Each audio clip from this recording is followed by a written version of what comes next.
শেখ হাসিনা এমন একটা চ্যালেঞ্জ ইউনূস সরকারকে দিয়ে দিলেন যে পাঠান না, প্লেন পাঠান, আমি সেই প্লেনে চড়ে বাংলাদেশে যেতে চাই। শেখ হাসিনাকে যদি আবারও সর্বোচ্চ সেনা কর্মকর্তাদের প্রহরায় নিয়ে আসবার জন্য বিমান না পাঠানো হয়, তাহলে শেখ হাসিনা ফেরেন কি করে? ফেব্রুয়ারিতে নির্বাচন হচ্ছে না, কি হচ্ছে? আন্তর্জাতিক নানান রকম চাপ আছে এবং আগামী কয়েকদিনের মধ্যে, কিছুদিনের মধ্যে আওয়ামী লীগেরও নিষেধাজ্ঞা উঠে যাবার খুব বেশি সম্ভাবনা আছে। বর্তমান সরকার অন্ততপক্ষে ইউনূস সরকার নির্বাচন করে দিতে পারছে না বা পারবে না। আমেরিকা বাংলাদেশ সরকারকে এই বিষয়ে চাপ দেবে যাতে আওয়ামী লীগকে নির্বাচনে অংশ নিতে দেয়া না হলে ভারত সে নির্বাচন মানবে না এবং তার জন্য যা করার ভারত করবে। নির্বাচনে শেখ হাসিনা ও আওয়ামী লীগের ভূমিকা নিয়ে কি সিদ্ধান্ত হলো? তারেক রহমান শুধু দেশে ফেরার ইচ্ছা প্রকাশ করবেন, অন্তর্বর্তী সরকার ব্যবস্থা নিয়ে নেবে। পররাষ্ট্র উপদেষ্টার এমন বক্তব্যের পর প্রশ্ন উঠেছে, যেখানে দলটির নেতাকর্মীরা চায়, যেখানে অন্তর্বর্তী সরকারও সব ব্যবস্থা করে দিতে চায়, সেখানে তারেক রহমান ঠিক কি কারণে বাংলাদেশে ফিরছেন না? দর্শক, এখানেই উঠে আসছে একটি বড় আশঙ্কার। প্রিয় দর্শক, নতুন একটা নিউজ ভিডিওতে আপনাকে স্বাগতম। আমরা ধারাবাহিকভাবে আমাদের চ্যানেলে প্রতিনিয়ত ভিডিও আপলোড করে থাকি। আপনারা যদি নিয়মিত নিউজ ভিডিও দেখতে পছন্দ করেন, অবশ্যই চ্যানেলটাকে সাবস্ক্রাইব করে রাখতে পারেন। তো ধারাবাহিকভাবে বেশি কথা না বাড়িয়ে আমাদের স্ক্রিনের উপরে আমরা ভিডিওগুলো প্লে করে দিই, আপনারা মনোযোগ দিয়ে দেখেন। শেখ হাসিনা নিজেই এমন এক অডিও বক্তব্য দিয়ে বসেছেন দলীয় নেতাকর্মীদের কাছে, যেখানে তিনি চ্যালেঞ্জ জানিয়ে ডক্টর মোহাম্মদ ইউনূস সরকারকে, বাংলাদেশের অন্তর্বর্তীকালীন সরকারকে বলেছেন যে সাহস থাকলে তারা যাতে প্লেন পাঠায় এবং সেই প্লেনে করে তিনি বাংলাদেশে ফিরে যেতে চান এবং দেখতে চান যে কার ফাঁসির দড়ি, কার বুলেট এত শক্তিশালী। কাজেই ভারত সরকারের প্রশ্ন হচ্ছে, সেনাবাহিনীর শীর্ষস্থানীয় কর্মকর্তারা সামরিক বিমানে করে একজন প্রধানমন্ত্রীকে যখন ভারতে রাষ্ট্রীয়ভাবে অনুরোধ করে এসে দিয়ে গেছে তাকে নিরাপদে রাখবার জন্য, তখন এটা নিয়ে বাংলাদেশের বর্তমান সরকার, যাদেরকেও নাকি আবার সেই সেনাবাহিনী বসিয়েছে, তারা কেন রাজনীতি করছে? শেখ হাসিনা সম্ভবত সেজন্যই জানেন ইউনূস সরকারের বা অন্তর্বর্তীকালীন সরকারের এ সাহস হবে না যে তারা বিমান পাঠাবেন যে বিমানে করে শেখ হাসিনা যেতে পারবেন দেশে। ইউনূস সরকারকে শেখ হাসিনা আবার বিমান পাঠানোর চ্যালেঞ্জ দেবেন না কেন বলুন? শেখ হাসিনাকে যদি আবারও সর্বোচ্চ সেনা কর্মকর্তাদের প্রহরায় নিয়ে আসবার জন্য বিমান না পাঠানো হয়, তাহলে শেখ হাসিনা ফেরেন কি করে? বাংলাদেশে আন্তর্জাতিক অপরাধ ট্রাইব্যুনালে মানবতা বিরোধী অপরাধের অভিযোগে সাবেক প্রধানমন্ত্রী শেখ হাসিনার মৃত্যুদণ্ডের রায় হওয়ার পর যখন বাংলাদেশের অন্তর্বর্তীকালীন সরকারের প্রেস সচিব থেকে শুরু করে বিভিন্ন পর্যায়ের কর্মকর্তারা, আইন উপদেষ্টা সহ বিভিন্ন উপদেষ্টারাই বাংলাদেশে শেখ হাসিনাকে ফিরিয়ে এনে ফাঁসির রায় কার্যকর করা নিয়ে নানা রকম হুঙ্কার দিচ্ছেন এবং বাংলাদেশের রাজনৈতিক দলগুলোর অনেকে, বিশেষ করে 2024-এর বিপ্লবী যে ছাত্র নেতারা, তারা বলছেন যে এই রায় কার্যকর করা না হওয়া পর্যন্ত ভারতের সঙ্গে কিছুতেই সম্পর্ক স্বাভাবিক হবে না। ভারত যতদিন না শেখ হাসিনাকে ফিরিয়ে দেবে, এমনকি ধরেন হাসনাত আব্দুল্লাহ, তিনি রোগশয্যায় থাকা গুরুতর অসুস্থ খালেদা জিয়াকে দেখতে গিয়ে হাসপাতালের বাইরে দাঁড়িয়ে সংবাদ মাধ্যমকে বলেছেন যে খালেদা জিয়ার ততদিন বেঁচে থাকা উচিত যতদিন বাংলাদেশে শেখ হাসিনাকে ফিরিয়ে এনে শেখ হাসিনার ফাঁসির রায় কার্যকর করা না হয়। খালেদা জিয়া যাতে শেখ হাসিনার ফাঁসি দেখে তারপর মৃত্যুবরণ করতে পারেন, সেজন্যই নাকি দেশবাসীর দোয়া করা উচিত। এমন সব হুঙ্কার এবং আলাপ আলোচনা যখন চলছে, তখন শেখ হাসিনা নিজেই এমন এক অডিও বক্তব্য দিয়ে বসেছেন দলীয় নেতাকর্মীদের কাছে, যেখানে তিনি চ্যালেঞ্জ জানিয়ে ডক্টর মোহাম্মদ ইউনূস সরকারকে, বাংলাদেশের অন্তর্বর্তীকালীন সরকারকে বলেছেন যে সাহস থাকলে তারা যাতে প্লেন পাঠায় এবং সেই প্লেনে করে তিনি বাংলাদেশে ফিরে যেতে চান এবং দেখতে চান যে কার ফাঁসির দড়ি, কার বুলেট এত শক্তিশালী। শেখ হাসিনা এই যে এমন একটা বক্তব্য দিয়ে বসলেন, এটা কি রাজনৈতিক বক্তব্য? এর পেছনে কি কোনো যুক্তি নেই? দেখেন, ভারতের ভেতরে, সরকারের ভেতরে, ভারতের সাবেক কূটনীতিকরা সংবাদ মাধ্যমের সঙ্গে আলোচনায়, কিংবা ভারতের অনেক বিশেষজ্ঞ আলোচনায় সংবাদ মাধ্যমকে দেওয়া প্রতিক্রিয়ায় ঠিক এই কথাটাই বলেছেন, যেই যুক্তির ওপর ভর করে শেখ হাসিনা এমন একটা চ্যালেঞ্জ ইউনূস সরকারকে দিয়ে দিলেন যে পাঠান না, প্লেন পাঠান, আমি সেই প্লেনে চড়ে বাংলাদেশে যেতে চাই। ভারতেও এই আলাপটা ভীষণ জোরদার ভাবে আছে যে শেখ হাসিনা তো পালিয়ে কোনো খানা খন্দ, নদী নালা, ধানের ক্ষেত পার হয়ে তবে বাংলাদেশের সীমান্ত পাড়ি দিয়ে ভারতে ঢোকেন নাই।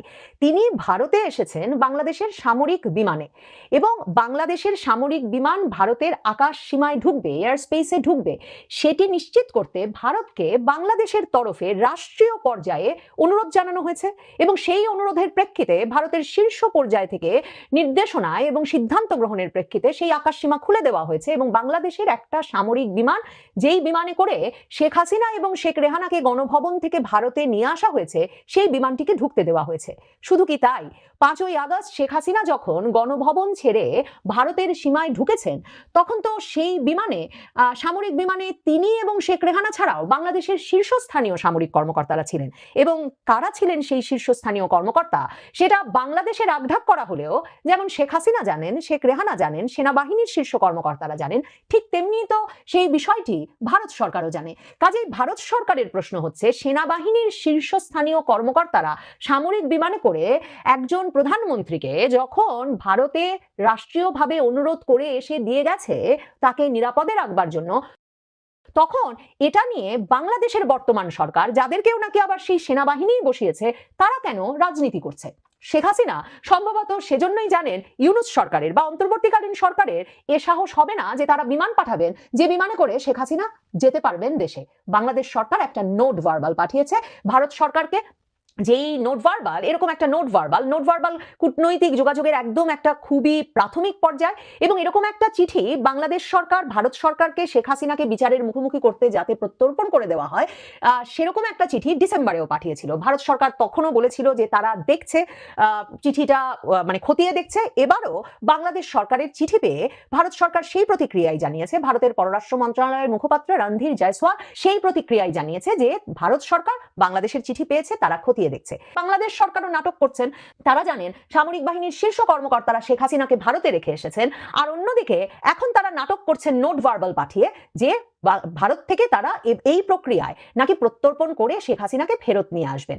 এখন সেই নাটকে সরকারকে পাল্টা চ্যালেঞ্জ ছুড়ে দিয়েছেন। শুনে আসি শেখ হাসিনা কি বলেছেন, আর তারপর এই বিষয়টি নিয়ে আলাপ করতে চাই যে ঠিক কিভাবে 5ই আগস্ট গণভবন থেকে কোন কোন শীর্ষ সামরিক কর্মকর্তারা শেখ হাসিনাকে বের করে নিয়ে গেলেন এবং তারপর তাকে প্রথমে সামরিক হেলিকপ্টার এবং তারপর সামরিক বিমানে করে ভারতের সামরিক বিমান ঘাঁটি হিন্ডন পর্যন্ত পৌঁছে দিয়ে এলেন। কারা ছিলেন সেই সামরিক কর্মকর্তারা? সেনাবাহিনীর সেই বিমানে, বাংলাদেশের সামরিক পরিবহন বিমানে যখন শেখ হাসিনা আর শেখ রেহানা গিয়ে হিন্ডনে নামলেন, তখন সেই বিমানে বাংলাদেশের সেনাবাহিনীর সশস্ত্র বাহিনীর অত্যন্ত উচ্চপদস্থ কর্মকর্তারা ছিলেন। ওই বইটি বলছে বটে যে গণভবন থেকে যখন শেখ হাসিনা বের হচ্ছেন তখন সেনাপ্রধানও সেখানে উপস্থিত, কিন্তু মনে রাখবেন সেনাপ্রধান তখন রাজনৈতিক দলগুলোর সঙ্গে মিটিং করছেন সেনা সদরে, তার সেনা ভবনে বসে, এবং সেনাপ্রধান ততক্ষণে উত্তরায় সেনাবাহিনী মার্চ টু ঢাকা কর্মসূচি ঠেকানোর জন্য যে বাহিনী নিয়ে প্রহরা দিচ্ছিলেন ঢাকার প্রবেশ মুখে, সেটির দায়িত্বে নিয়োজিত ব্রিগেডিয়ার জেনারেল রফিককে ততক্ষণে সেনাপ্রধান ওয়াকার সেনা সদর দপ্তর থেকে বলে দিয়েছেন তিনি যাতে ব্যারিকেড তুলে নেন এবং মানুষের স্রোতকে ঢাকা অভিমুখে, গণভবন অভিমুখে যেতে দেন। কাজেই সেনাপ্রধান ওয়াকার বিমানেও চড়ে বসেননি কিংবা তিনি ছিলেন না গণভবনে সে সময়। তাহলে কারা দুজন ছিলেন? এই বিষয়গুলো কেন ইউনূস সরকার জানছে না, জানাচ্ছে না, এর কৈফিয়ত কেন সেনাবাহিনীর কাছ থেকে নিচ্ছে না? আমার কাছে অত্যন্ত নির্ভরযোগ্য সূত্রে যে তথ্য আছে তাতে আমি জানতে পারি যে শেখ হাসিনার নিরাপত্তায় নিয়োজিত SSF স্পেশাল সিকিউরিটি ফোর্সের প্রধান জেনারেল নাজমুল ছিলেন শেখ হাসিনার সঙ্গে, মানে জেনারেল পর্যায়ের সেনাবাহিনীর কর্মকর্তা ছিলেন। শেখ হাসিনা শেখ রেহানার সাথে সেই বিমানে ছিলেন বাংলাদেশের কোনো একটি বাহিনীর সর্বোচ্চ কর্মকর্তাও। তো তাহলে ইউনূস সরকারকে শেখ হাসিনা আবার বিমান পাঠানোর চ্যালেঞ্জ দেবেন না কেন বলুন? শেখ হাসিনাকে যদি আবারও সর্বোচ্চ কর্মকর্তাদের, সর্বোচ্চ সেনা কর্মকর্তাদের প্রহরায় নিয়ে আসবার জন্য বিমান না পাঠানো হয়, তাহলে শেখ হাসিনা ফেরেন কি করে? ইউনূস সরকারকে এই বোঝাপড়াটা তার সরকারের কর্মকর্তাদের সঙ্গে আগে সেরে নিতে হবে, মানে তার সেনাবাহিনীর সঙ্গে, তার সশস্ত্র বাহিনীর সঙ্গেই আগে পরিষ্কার করতে হবে যে কি শর্তে তারা ভারতে সাবেক প্রধানমন্ত্রী শেখ হাসিনাকে দিয়ে এসেছে, আর কি শর্তে তারাই বা শেখ হাসিনাকে সেখান থেকে ফেরাতে পারবে। এমন ঘটনা হতে পারে, এমন চাপে পড়তে পারে ইউনূস সরকারের পরিবর্তনের একটা ধোঁয়া উঠতে পারে, সেটা সেনাবাহিনী থেকেই উঠতে পারে যে দেশের পরিস্থিতি ভয়াবহ, এই অবস্থায় ইউনূস সরকার আপনাকে দিয়ে আর হচ্ছে না, পরিবর্তন আসন্ন, অতএব আমরা 3 মাসের বা 6 মাসের একটা তত্ত্বাবধায়ক সরকার করে দিব, সবাই মিলে সেনাবাহিনী নেপথ্যে থাকবে, সবাই মিলে যে আমরা একটা 3 মাস 6 মাসের সরকার করে দিব। সেই সরকার শুধুমাত্র নীতি নির্ধারণী, সিদ্ধান্তবাদ, নির্বাচনী আয়োজনের দিকে এগুবে। আপনার কি কোনোভাবে মনে হচ্ছে যে বাংলাদেশে আগামী ফেব্রুয়ারি মাসে নির্বাচন অনুষ্ঠিত হবে? কোনো লক্ষণ নেই। গতকাল খুব ছোট্ট একটি রাজনৈতিক দল এবি পার্টি, এটিকে ছোট বললেও ছোট বলা হবে না, কারণ এটি হচ্ছে জামাতেরই বি পার্টি। জামাত একসময় নিষিদ্ধ হয়ে যাবার কথা ছিল বা নিষিদ্ধ হবার আলোচনা ছিল আওয়ামী লীগের সময়, ঠিক তখনই জামাতের একটা বিকল্প প্ল্যাটফর্ম হিসেবে এই এবি পার্টির জন্ম হয়। কিন্তু সেই এবি পার্টির চেয়ারম্যান মুজিবুর রহমান মঞ্জু গতকালকে খুব গুরুত্বপূর্ণ একটা কথা বলেছেন যে খালেদা জিয়ার বর্তমান শারীরিক অবস্থার অবনতির কারণে নির্বাচন ক্ষতিগ্রস্ত হবে না, যেহেতু তাকে দলীয় প্রার্থী ঘোষণা করা হয়েছে। এই জন্য বিএনপি চাইলে কমিশনের কাছে নির্বাচন কিছুদিন পিছিয়ে দেওয়ার আবেদন করতে পারে। যদিও খুব ছোট্ট একটি রাজনৈতিক দল এই রাজনৈতিক দল থেকে পার্লামেন্টে যাবে কিনা সে ব্যাপারে যথেষ্ট সন্দেহ আছে, সংশয় আছে। জামাত যদি সাপোর্ট করে কিংবা বিএনপি যদি সাপোর্ট করে তাহলে সাপোর্ট নিয়ে যেতে পারেন, কিন্তু নিজ যোগ্যতা বলে এবি পার্টি পার্লামেন্টে যাবে এটি একটা শিশু বিশ্বাস করবে না, পাগলও বিশ্বাস করবে না। সেই এবি পার্টির প্রধান নেতা মুজিবুর রহমান মঞ্জুর মুখ থেকে কিন্তু বেরিয়ে এলো যে বিএনপি চাইলে নির্বাচন কমিশনের কাছে সময় প্রার্থনা করতে পারে, যেহেতু খালেদা জিয়াকে কয়েকটি আসনে প্রার্থী ঘোষণা করা হয়েছে। তাহলে দেখুন যে এগুলো তাদের মনের কথা মনের ভেতর থেকে বেরিয়ে আসছে যে নির্বাচন পেছাতে হবে, এবং নির্বাচন পিছিয়ে গেলে সবচেয়ে সুবিধাজনক অবস্থায় কারা? জামাত ইসলামী বাংলাদেশ, কারণ সরকার তাদের নিয়ন্ত্রিত। আগামী 2-5 বছরেও যদি নির্বাচন না হয় তাহলেও তাদের কিচ্ছু যায় আসে না। সরকারের উপর, প্রশাসনের উপর পুরো হস্তক্ষেপ তাদের। এভাবে হস্তক্ষেপ চালিয়ে তারা অন্ততপক্ষে আরো জোরালোভাবে, শক্তিশালীভাবে মাঠটা গুছিয়ে নিতে পারবে। এই জন্য তারা কথায় কথায় নির্বাচন হবে না নেড়ে আগে গণভোট হতে হবে, এটা করতে হবে। এখন নতুন অজুহাত পেয়েছে খালেদা জিয়ার অসুস্থতা, কিন্তু বিএনপি কে করবে? বিএনপি তো আসলে গতকাল তারেক রহমানের ফেসবুক স্ট্যাটাসেই মনে হলো বিএনপির অসহায়ত্বের কথা, যে তিনি দেশে ফিরতে পারছেন না। দেশের ফেরাটা তার হাতে নেই, কার হাতে? অদৃশ্য সেই হাতটা কার? এখন আর অদৃশ্য নয়, প্রকাশ্য জামাত এবং জামাতপন্থী সেনাবাহিনীর একটি অংশের কারণে বিএনপির ভারপ্রাপ্ত চেয়ারম্যান তারেক রহমান দেশে ফিরতে পারছেন না। এবং জোরাজুরি করে যদি একটা নির্বাচন হয়েও যায়, সেই নির্বাচনটা কেমন হবে আপনারাই জানেন, আপনারাই বোঝেন। আমরা অতীতেও এমন নির্বাচন দেখেছি, 96-এর 15 ফেব্রুয়ারি নির্বাচন দেখেছি, বা বিভিন্ন সময় এরকম নির্বাচন দেখেছি, সেই ধরনের একটা নির্বাচন। কিন্তু সেই ধরনের নির্বাচনটাও হবে না। আন্তর্জাতিক নানান রকম চাপ আছে, এবং আগামী কয়েকদিনের মধ্যে, কিছুদিনের মধ্যে আওয়ামী লীগেরও নিষেধাজ্ঞা উঠে যাবার খুব বেশি সম্ভাবনা আছে। সেই জায়গা থেকে সত্যিকার অর্থে বর্তমান সরকার, অন্ততপক্ষে ইউনূস সরকার, নির্বাচন করে যেতে পারছে না বা পারবে না। আরেকটি বিষয় যে নির্বাচনকে পেছানোর জন্য এই যে খালেদা জিয়ার শারীরিক অসুস্থতা কিংবা তারেক রহমানের দেশে ফেরানো, এগুলো কি কোনো স্ক্রিপ্টের অংশ? কিংবা খালেদা জিয়ার দল বিএনপি কি ডক্টর ইউনূসের আরেকটি নতুন ফাঁদে পা দিচ্ছে কিনা? কারণ এর আগে লন্ডন বৈঠকে তারেক রহমানের সাথে ডক্টর ইউনূসের বৈঠকের সেই বৈঠকটা ছিল একটা ফাঁদ, পাতানো ফাঁদ, এবং সেই ফাঁদকে কেন্দ্র করে একটা দীর্ঘস্থায়ী গ্যাপে নির্বাচনের একটা সময়সীমা ঘোষণা করা হয়েছে। এবং এখন যদি সেই নির্বাচনের সময়সীমাটাও পিছিয়ে যায়, কৌশল করে যদি পিছিয়ে দেয়, তাহলে কি হবে? তাহলে নির্বাচন অনিশ্চিত, খুব স্বাভাবিকভাবে। আরো যেটি বিষয় যে ডক্টর ইউনূস আসলে কন্টিনিউ করতে পারবে কিনা, নির্বাচন যদি সত্যি পিছিয়েই যায় তাহলে করতে পারবে কিনা, এরকম নানা প্রশ্ন আছে। কারণ দেশে বিদেশে ডক্টর ইউনূসের প্রতি একটা অনাস্থা আছে। শুধুমাত্র জামাতের ছাড়া বিএনপিও তাল দিয়ে যাচ্ছে, কারণ বিএনপি মহাসচিবের মুখে ডক্টর ইউনূসকে জিয়াউর রহমানের প্রতিচ্ছবি দেখতে পান, তাহলে এর চেয়ে বড় কথা আর কি হতে পারে? বিএনপি নিশ্চয়ই তাল দিয়ে যাচ্ছে। সেই জায়গা থেকে ডক্টর ইউনূসের সঙ্গে অবশ্যই বিএনপিও জড়িত, কিন্তু সত্যিকার অর্থে ফেব্রুয়ারি মাসে নির্বাচন হবে এমন কোনো লক্ষণ বর্তমান সরকারের মধ্যে নেই। এদিকে আন্তর্জাতিক চাপ কিন্তু তীব্র থেকে তীব্রতর হচ্ছে। আপনারা জানেন যে এই বর্তমান সরকারের একজন অন্যতম সমন্বয়ক যদি বলেন সরকারের তরফ থেকে, খলিলুর রহমান কখনো দিল্লি যাচ্ছেন, কখনো কাতারে যাচ্ছেন, দিল্লি থেকে মেসেজ নিয়ে এসেছেন, কাতার থেকে মেসেজ নিয়ে এসেছেন, এবং কাতার থেকে মেসেজ নিয়ে আসবার ঠিক পরের দিন শুক্রবারে খলিলুর রহমান দেশে ফিরেছেন। পরের দিন সকালে, শনিবার সকালে, গতকালকে অন্তর্বর্তী সরকারের জাতীয় নিরাপত্তা উপদেষ্টা খলিলুর রহমানের সঙ্গে ঢাকাস্থ যুক্তরাষ্ট্রের ভারপ্রাপ্ত রাষ্ট্রদূত chargé d'affaires Tracy Ann জ্যাকবসনের ঘণ্টাব্যাপী গুরুত্বপূর্ণ বৈঠক হয়েছে। শনিবার সকাল 10টা থেকে 11টা পর্যন্ত রাজধানীর মিন্টো রোডের 33 নম্বর সরকারি বাসভবনে ঘণ্টাব্যাপী এই বৈঠক হয়। সংশ্লিষ্ট সূত্র এই বিষয়টি নিশ্চিত করেছে। সূত্র জানায়, বৈঠকটিতে জাতীয় নিরাপত্তা উপদেষ্টা ডক্টর খলিলুর রহমানের ভারত সফরের আলোচ্য বিষয়ে, আসন্ন জাতীয় সংসদ নির্বাচনের সার্বিক পরিস্থিতি বিষয়ে এবং আদালতের দণ্ডপ্রাপ্তদের ভারত থেকে ফেরত আনার বিষয়ে আলোচনা হয়েছে। সবকিছু মিলে আমরা সামনে খুব শীঘ্র একটা বড় ধরনের রাজনৈতিক টর্নেডোর মধ্যে পড়ে যাচ্ছি। কারণ দেশি বিদেশি আন্তর্জাতিক চাপ, দেশি বলতে বাংলাদেশের জনসমর্থন, আওয়ামী লীগের উপরে নিষেধাজ্ঞা উঠিয়ে নিলে এই যে বর্তমান যে রাজনৈতিক দলগুলো আছে, জামাত, বিএনপি, এনসিপি, এই ধরনের রাজনৈতিক দলগুলো, তারা কি প্রতিক্রিয়া দেয়? কিংবা আওয়ামী লীগ ধরুন এতদিন ধরে কর্মকাণ্ডে নেই, নিষেধাজ্ঞা উঠে গেলে আওয়ামী লীগ যদি কর্মকাণ্ডে ফিরতে থাকে এবং ফিরে এসে যদি তাদের সাথে এখনকার রাজনৈতিক দলগুলোর সঙ্গে মোকাবেলা করতে চায়, তখন কি পরিস্থিতি হয়? সেই পরিস্থিতিগুলোর উপর অনেক কিছু নির্ভর করছে। আমরা সত্যিকার অর্থে একটা রাজনৈতিক টর্নেডোর মুখোমুখি। এই ডিসেম্বরে আমরা রাজনৈতিক টর্নেডোর মুখোমুখি হতে যাচ্ছি। যদি নির্বাচনের আয়োজনের দিকেই যায় আওয়ামী লীগের অংশগ্রহণকে কেন্দ্র করেও, সেক্ষেত্রে আওয়ামী লীগ প্রধান শেখ হাসিনাকে নির্বাচনের বাইরে রাখতে চাইবে।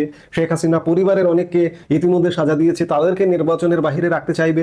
এই ধরনের ঘটনাগুলো নিয়ে সামনের দিনগুলোতে নানা রকম টান পোড়েনের একটা আভাস বা একটা পূর্বাভাস, একটা টর্নেডো, একটা সাইক্লোন, একটা খুব বড় ধরনের ঘূর্ণিঝড়ের আভাস পাওয়া যাচ্ছে।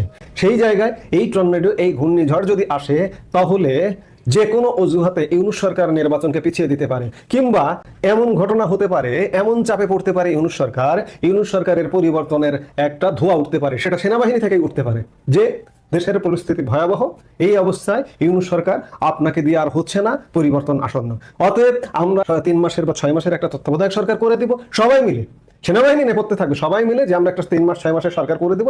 সেই সরকার শুধুমাত্র নীতি নির্ধারণী, সিদ্ধান্তবাদ, নির্বাচনী আয়োজনের দিকে এগুবে। আমাদের অতীতের তত্ত্বাবধায়ক সরকারগুলো যেভাবে কাজ করেছে, কিংবা এই যে অতি সম্প্রতি নেপালে যে একটা অন্তর্বর্তীকালীন সরকার গঠিত হয়েছে সুশীলা কার্কের নেতৃত্বে, নির্বাচনের বাইরে তাদের কোনো এজেন্ডা নেই, তাদের কোনো কর্মকাণ্ড নেই, সেরকম একটি সরকার চলে আসতে পারে বা আসার খুব বেশি সম্ভাবনা আছে। আসতে পারে বা আসার সম্ভাবনার কথা এজন্য বলি বা বলছি, কিংবা যদি কথাটা এজন্যই বলি, কারণ রাজনৈতিক হিসাব প্রতিনিয়ত পাল্টে যায়। যে কোনো মুহূর্তে হিসেব পাল্টে যোগ বিয়োগ ভুল হতে পারে, ভুল হয়ে অন্য সমীকরণ ঘটতে পারে। অর্থাৎ আমরা সত্যিকার অর্থে সামনের দিনগুলোতে একটা চরম রাজনৈতিক টর্নেডোর মুখোমুখি। নির্বাচন ফেব্রুয়ারি মাসে হচ্ছে না, এটি মোটামুটি এক প্রকার নিশ্চিত। নির্বাচন নিয়ে যে দলটির দাবি সবচেয়ে জোরালো, সেই দল বিএনপির সবচেয়ে বড় নেতা তারেক রহমান আছেন লন্ডনে। যিনি কবে দেশে আসবেন বা আদৌ আসবেন কিনা তা নিশ্চিত নয়। তারেক রহমানের দেশে ফেরার অনিশ্চয়তা নিয়ে যে বিতর্ক, সেটিতে তিনি নিজেই সলতে জ্বালিয়ে দিয়েছেন। বলেছেন তার দেশে ফেরার সিদ্ধান্ত নেওয়ার ক্ষমতা এককভাবে তার হাতে নেই।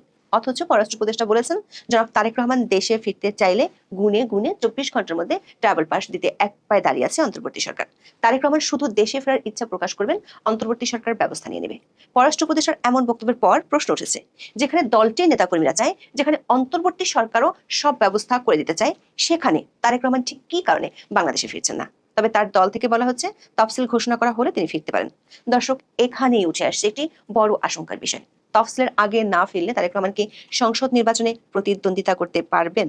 বাংলাদেশের জাতীয় সংসদ নির্বাচন সংশ্লিষ্ট আইনগুলো ঘেঁটে দেখা যাচ্ছে, তারেক রহমানের তফসিল ঘোষণার আগে দেশে না আসেন, তাহলে সোজা সাপটাভাবে আইন লঙ্ঘন না করলে, কিংবা তাকে বিশেষ সুবিধা দেওয়া না হলে তার পক্ষে আগামী সংসদ নির্বাচনে প্রতিদ্বন্দ্বিতা করা সম্ভব নয়। পররাষ্ট্র উপদেষ্টার কথা থেকে আরো একটি বিষয় বোঝা যাচ্ছে, তারেক রহমানের দেশে ফেরা না ফেরার সাথে নির্বাচন সুষ্ঠু হওয়ার কোনো সম্পর্ক আছে বলে সরকার মনে করছে না। যদি তাই হয়, এই মুহূর্তে বড় দলটিকে তাদের সবচেয়ে বড় নেতাকে মাঠের বাইরে রেখে নির্বাচনে যেতে হবে কি? সবশেষ 30 নভেম্বর এ নিয়ে কথা বলেছেন পররাষ্ট্র উপদেষ্টা তৌহিদ হোসেন। তিনি বলেছেন, বিএনপি চেয়ারপারসন ও সাবেক প্রধানমন্ত্রী খালেদা জিয়াকে দেখার জন্য লন্ডনে অবস্থানরত তার ছেলে দলের ভারপ্রাপ্ত চেয়ারম্যান তারেক রহমান দেশে ফিরতে চাইলে একদিনের মধ্যে তাকে ট্রাভেল পাস দেবে অন্তর্বর্তী সরকার। পররাষ্ট্র উপদেষ্টাকে সাংবাদিকরা প্রশ্ন করেছিলেন, তারেক রহমান যদি দেশে ফিরতে চান তাহলে কূটনৈতিক প্রক্রিয়াটি কি হবে? এমন প্রশ্নের জবাবে পররাষ্ট্র উপদেষ্টা বলেছেন, এটার নিয়ম হচ্ছে যে কারো যদি পাসপোর্ট না থাকে বা মেয়াদ উত্তীর্ণ হয়ে যায়, তখন কেউ যদি দেশে আসতে চান তাহলে তাকে ওয়ান টাইম পাস একটা দেয়া হয় দেশে আসার জন্য। পররাষ্ট্র উপদেষ্টা যোগ করেছেন, এই যে ওয়ান টাইম পাস, যেটা দিয়ে তারেক রহমান দেশে আসতে কোনো সমস্যা হবে না, সেটি দিতে একদিন লাগে। কাজেই উনি যদি আজকে বলেন যে উনি আসবেন, তাহলে কালকে এটা দিয়ে পরশুদিন উনি প্লেনে উঠতে পারবেন, এটাতে অসুবিধা নেই। দর্শক, এরই মধ্যে মূলধারার গণমাধ্যম সহ সামাজিক মাধ্যমে বেশ কিছু আলোচনা ছড়িয়ে পড়েছে। এর মধ্যে একটি হলো উইকিলিক্সের একটি তারবার্তার প্রসঙ্গ। গতকালের ভিডিওতে আমরা প্রসঙ্গটি উল্লেখ করেছিলাম। 19 নভেম্বর বিবিসি বাংলার একটি খবরেও বিষয়টি তুলে ধরা হয়েছে। বিষয়টি হলো, তারেক রহমানকে যুক্তরাষ্ট্রে ঢুকতে না দিতে ওয়াশিংটনে গোপন তারবার্তা পাঠিয়েছিল ঢাকার মার্কিন দূতাবাস। তিনি ব্যাপক মাত্রায় দুর্নীতিতে জড়িত থাকায় যুক্তরাষ্ট্রের স্বার্থ ক্ষুণ্ণ হয়েছে উল্লেখ করে 2008 সালের 3 নভেম্বর ওই তারবার্তা পাঠানো হয়। ওই তারবার্তায় তারেককে যুক্তরাষ্ট্রের প্রবেশে নিষেধাজ্ঞার সুপারিশের পেছনে যুক্তিও তুলে ধরা হয়। কিন্তু আমাদের অনুসন্ধান বলছে, এই নিষেধাজ্ঞার বিষয়টি যে বিভ্রান্তিকর, সেটি বাংলাদেশে নিযুক্ত মার্কিন রাষ্ট্রদূত 2014 সালের 10 ফেব্রুয়ারি বলেছিলেন। পররাষ্ট্র উপদেষ্টা তৌহিদ হোসেনকে এক সাংবাদিক জিজ্ঞেস করেছেন, তারেক রহমানের দেশে ফিরতে না পারার পেছনে দুটি দেশ কাজ করছে এমন তথ্য তার আছে কিনা, এ বিষয়ে তার প্রতিক্রিয়া কি? এমন প্রশ্নের জবাবে উপদেষ্টা তৌহিদ তার দীর্ঘদিনের অভিজ্ঞতার আলোকে বলেছেন, একটা দেশের নাগরিককে নিজ দেশে ফিরতে দেওয়া যাবে না বা দেওয়া হবে না, এটা অস্বাভাবিক। বাংলাদেশ যদি তার নাগরিককে ফেরত আসতে দিতে চায়, আরেকটি দেশ সেটা কি করে নিষেধ করবে বা বন্ধ করবে? দর্শক, তারেক রহমান ও বিএনপির কিছু সমর্থকদের পক্ষ থেকে সরকারের উপর দোষারোপ করা হলেও সরকার উচ্চ পর্যায়ের ভাষ্য ভিন্ন কথা বলছে। এমনকি সরকারের যে ভাষ্য, সেটি নিয়ে বিএনপিও কোনো কথা বলছে না। ফলে কার্যত তারেক রহমানের ফেরার নিগ্রহ রহস্যটি আরো রহস্যময় হয়ে উঠেছে। এটি এমন একটি বিষয় হয়ে দাঁড়িয়েছে যা নিয়ে সবাই কথা বলছেন, কিন্তু তাদের অবস্থা হয়েছে বুক ফাটে তো মুখ ফোটে না এর মতো। দর্শক, তারেক রহমান যদি না ফেরেন আর সরকারের ঘোষণা মতো যদি ফেব্রুয়ারিতে নির্বাচন হয় তাহলে কি হবে? এক সাংবাদিক পররাষ্ট্র উপদেষ্টার কাছে প্রশ্ন রেখেছেন। তাতে নির্বাচন সুষ্ঠু নিরপেক্ষ হওয়ার ক্ষেত্রে কি কোনো সমস্যা হবে? পররাষ্ট্র উপদেষ্টা কোনো রাগঢাক না রেখেই বলেছেন তাতে কোনো সমস্যা হবে বলে তিনি মনে করেন না। বলেছেন তারেক সাহেব তো দেশে ছিলেন না, তাও তো বিএনপি নেতৃত্ব তার হাতে আছে, কাজেই উনি ঢাকায় পদার্পণ না করলে যে নির্বাচন হবে না বা সুষ্ঠু হবে না এমনটা তার ঠিক মনে হয় না।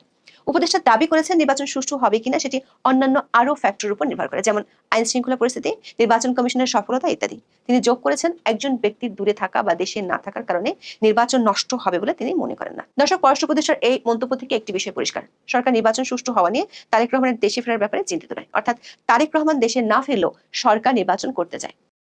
সরকার জন্য পরোক্ষভাবে বলছে আমরা আপনার ফ্লাইটের জন্য টিকিট দেব, কিন্তু ট্রেনের টাইম টেবল বদলাবো না, সময় মতো উঠুন, না হলে পুরো জাতি আপনার জন্য অপেক্ষা করবে না।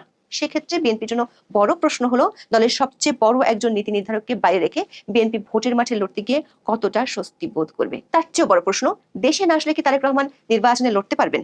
নিশ্চিত একটি তথ্য হলো তারেক রহমান এখনো বাংলাদেশের কোনো এলাকার ভোটার হননি।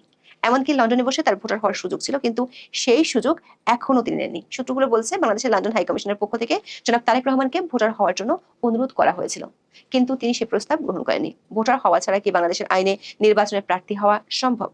1972 সালে গণপ্রতিনিধিত্ব আদেশ, যেটি দিয়ে আসলে বাংলাদেশের সংসদ নির্বাচন পরিচালিত হয়, এটিকে বলা হয় আরপিও। এই আরপিও আইনটি বাংলাদেশের নির্বাচনের মাঠের মূল খেলার নিয়মকানুন নির্ধারণ করে। আরপিওর 12(1) অনুচ্ছেদে প্রার্থীর যোগ্যতা সংক্রান্ত একটি অত্যন্ত গুরুত্বপূর্ণ শর্ত রয়েছে। সেখানে পরিষ্কারভাবে বলা হয়েছে কোনো ব্যক্তি সংসদ সদস্য হিসেবে নির্বাচিত হবার বা থাকার যোগ্য হবেন না যদি তিনি কোনো নির্বাচনী এলাকায় ভোটার হিসেবে তালিকাভুক্ত না থাকেন।